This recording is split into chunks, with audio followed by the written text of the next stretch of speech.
In this video, we're going to talk about the data type called char or char. I prefer to call it char simply because I find it a bit more descriptive. So the data type char can hold any character like a letter, a space, or a punctuation mark, and it must be surrounded by single quotes.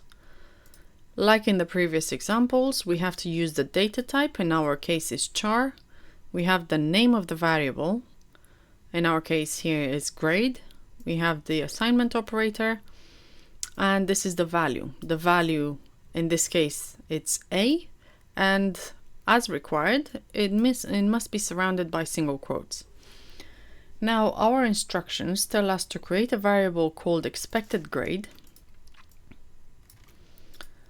of type char. So I'm gonna add the type, I'm gonna give it the name, I'm gonna use the assignment operator, and I'm gonna give it the value of A because this is what I would like.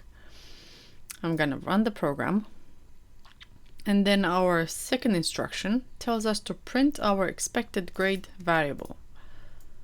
I'm gonna copy this. I'm gonna use system.out.println. I'm gonna give it the expected grade variable, and if I'm gonna run this, we're gonna get the output A because this is what our variable contains. This is the value that our variable contains.